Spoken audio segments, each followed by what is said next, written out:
Alright, I'm going to make a video on rebuilding a ring motor.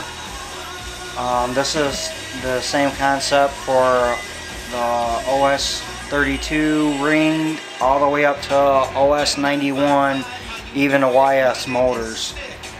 Just make sure you have, you know, the right Allen wrenches, a pair of small needle nose pliers, screwdriver, you know, flathead screwdriver optional, some kind of propane tank, or you can use an oven, plastic toothbrush. This is what I prefer to use to push the sleeve, the piston sleeve out. But I'll get started. I already have all my bolts loosened up because YouTube only allows to upload 10 minutes of video. So first, you know, pull the head off.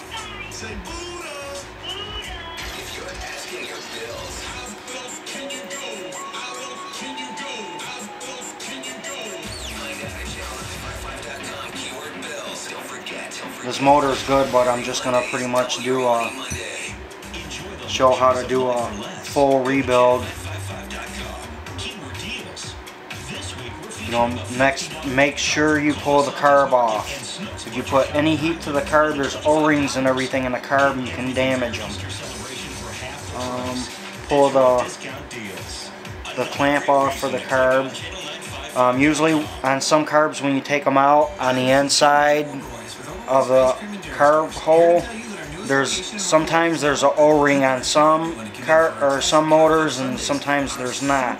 And there's not one in this one, but you can see there's an O-ring on the bottom that seals the carb, and there's also O-rings inside the needle. You know, that's why you have to make sure you take the carb off of the motor. Pull the back plate off of it.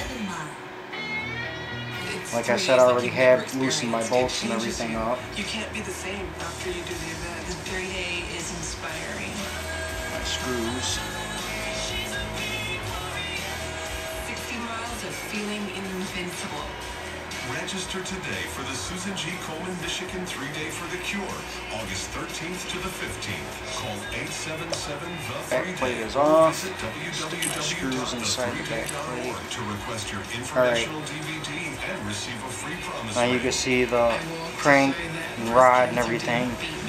Make sure you that's why I grabbed the flathead for it, is make a mark on the crank, so you know or on the rod, I'm sorry, so you know which way the rod goes back onto the crank. Alright, make sure the piston is all the way up top when you go to push the sleeve out. This is what I use the plastic screwdriver for. Pop my sleeve up, and it's really critical to make sure there's a pin on the block, and then there's a slot in the sleeve. You want to make sure you try and pull that up as even as you possibly can, so the ring doesn't get caught inside of one of the ports on the sleeve. Alright, the sleeve is off. You use the needle nose. Make sure the crank is all the way down and the rod is all the way at the bottom. Put the needle nose in there, slide the rod off of the crank. That's off. Okay, and if you're doing a full rebuild, I'm sure you can just snap the ring right off. You can break it off. I mean, especially if you're doing a piston and ring. But this one here is in perfect shape, so I'm not going to break it. Alright, that's off. Also, the reason why I put the mark on the rod is because the rod actually only goes on one way. I mean, if you look, you know, it's flat here, and it's rounded a little bit on the inside, so it slides onto the crank. But I put the mark on there so I know which side the pin is on it.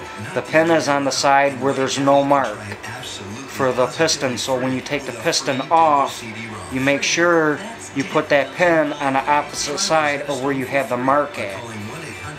Okay, needle nose pliers to pull the clip out. Pull the clip out. Usually I'll take make sure you take an Allen wrench or something that's big enough to fit in there. You pop the wrist pin right on out. You know, the wrist pin pops right off of it. Alright, so that's apart.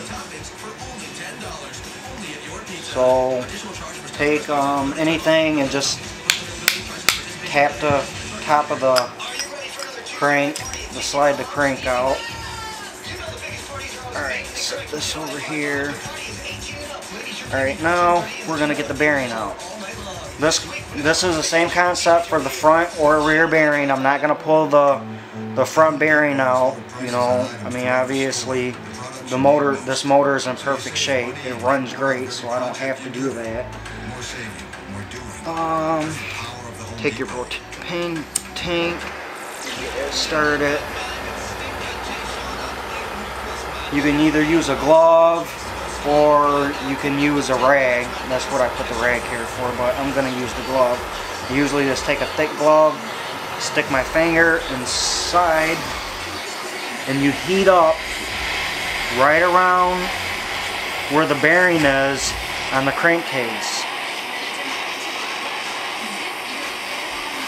Heat that up really good. You can either do it this way, or you can stick it in the oven. Either way works, but I like doing it this way because if the bearing doesn't pop out the first time, I don't have to constantly get out, walk to the oven, turn the oven back on, and do it again. It's just easier for me to do it this way, I guess. Everyone probably would have their own way, but this is how I do it.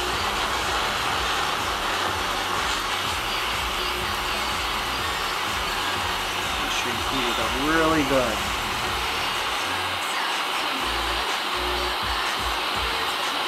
Sometimes, you know, when you heat it up, the bearing doesn't want to pop out right away.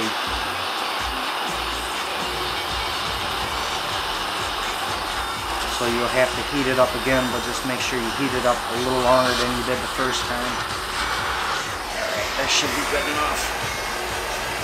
Just take it and smack it.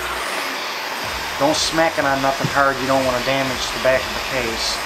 But the bearing's out. Here's our bearing. You do the same thing, but you heat it up around here for the front bearing, you know, and you can just take, you know, once you heat the front bearing up good, you know, you just can take it and smack it, or you can actually take something, let's say like